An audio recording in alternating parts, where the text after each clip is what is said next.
Welcome to Creators 101, where our goal is to give you the tools you need to self-publish on Webtoon. My name is DANIKA HARROD. I am the Community Growth Manager on Canvas, and today I'm joined by Olympus creator Rachel Smythe and Soul on Hold creator Austin Marie. Today we're going to be talking to you about self-promotion, how you can grow your series, how you can grow your audience, how you can grow your readership, and I'm just going to move over and start talking. Hey! Let's talk about the beginnings of your guys' series. You both started out on Canvas. So Canvas is Webtoon's self-publishing platform. Rachel, talk a little bit about where you were at when you started Olympus, both in terms of like your writing, your storytelling, and also where you were at with your presence online. Okay, so when I first started Olympus, I don't think I could have paid people to look at my work at all. And it was like, what now? How do I get people to look? And then I found Webtoon, which has like a built-in audience, which is super handy because it means everyone there who's like coming there wants to read comics. That's what they want, like not anything else. So that's very handy. I'm really lucky in growing an audience because she actually saw my comic in the really early days when it was really new, and she retweeted me, and I feel like I owe a lot to her for like my Twitter growth. So when that happened, Austin, like where were you at with your online presence? Because you are a bit more like, you have a Twitch, you have a YouTube, you are like very, very, very public. So I have been a very public online person for a very long time. I'm just hitting 5 years of Twitch partnership. Wow. Like this month. Wow. So I've been doing that for so long, and that's all about self-promo. You have to self-promo because you're competing with all these other people who have shows on at the same time as you. And I was really pulled in by Olympus because I was like, oh my God, I love this art style. I love Greek mythology. And I love, when I see art, I'm like, okay, I just want this person to do really well. So I just like, before I even knew Rachel, I was like, everyone go read this. It's amazing. It's so much fun. The art style is really unique. There's so much on there, but there's something about Rachel's style in particular that I was so drawn to.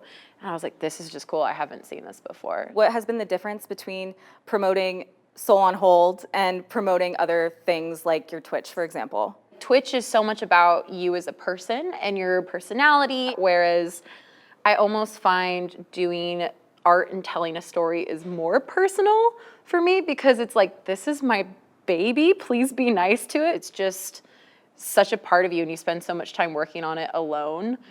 And then it's like, all right, here we go. Hopefully they like it. Go out, my child, Yeah, go out. please. So Rachel, for you, growth is still kind of new. What has it been like just both seeing Olympus grow and also your own personal, I guess, brand is, it's a word. It's a word, but I'm gonna use it in this sense just because like many of us have kind of like a brand to maintain, I guess, when we have creative projects. So what has it been like for you growing your own? My main thing with growing a brand is mainly to like stay on topic. Like I think it's fine to like provide things from your life if that's the type of account that you want to have.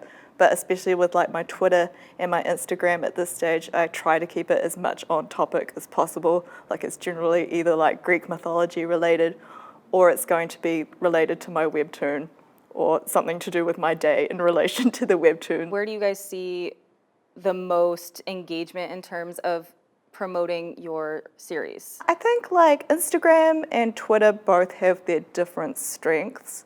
I feel like Instagram you can kind of get out to a wider scape of people, but Twitter is more intimate. Would you?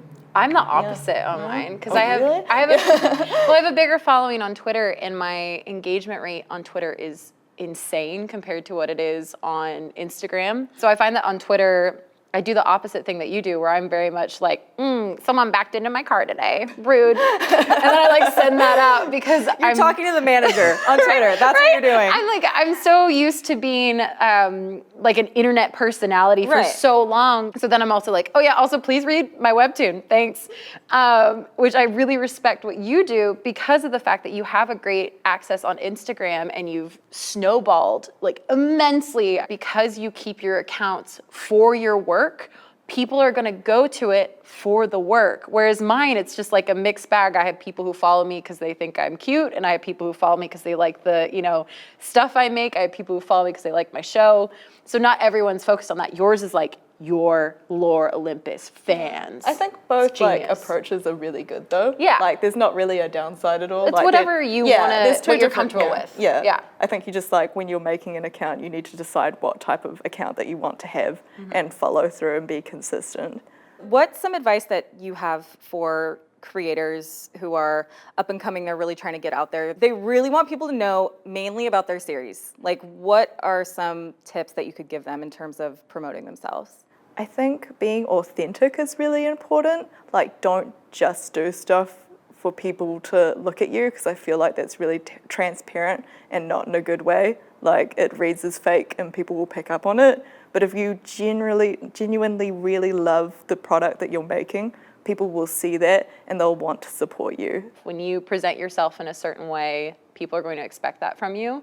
So present in the way that you want to be accepted and stick to it, because that's what people want. Also, when making stuff that you love, don't talk down about your work. I was raised doing musical theater. And one of the things that we were taught, the thing you learn in theater is don't let the audience know that you've messed up, because they don't know, they don't notice.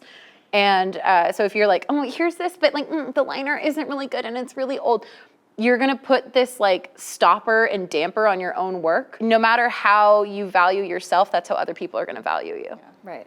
Let's close this out with a question about Canvas, since really what we're trying to do is offer people more resources so they can start self-publishing, so they can grow, so they can, you know, become Canvas creators. What's one piece of advice that each of you would give to aspiring creators and people who are just, you know, starting to publish their first series ever? My advice would be is to just do it, which is really like obvious and it's not new news or anything like that. But have a go, make lots of mistakes. It's totally cool. You should find out what is the wrong thing to do. That's very handy. Just get it done, and it's okay to restart. It's totally cool. If you're sitting there and you're worried about how it's going to turn out and you're not making it, that's no good to you. Like, just get started. It'll be fine. Don't worry about it being perfect, because here's the thing, it will never be perfect. Don't spend hours and hours and hours on a single panel and people are only going to spend like 0.5 of a second looking at. Right. And then have fun with it, because if you're not having fun, there's no point for you to be doing it whatsoever, especially when it becomes an actual job. So love it, live it, don't worry about it being perfect. Thank you so much to Rachel, Smythe, and Austin Marie, creators of Lore Olympus and Soul on Hold, for joining us today. This has been Creators 101, Webtoon's resources for brand new publishers who want to self-publish their series on Canvas. You can find more resources on webtoons.com under the Creators 101 section. Thank you!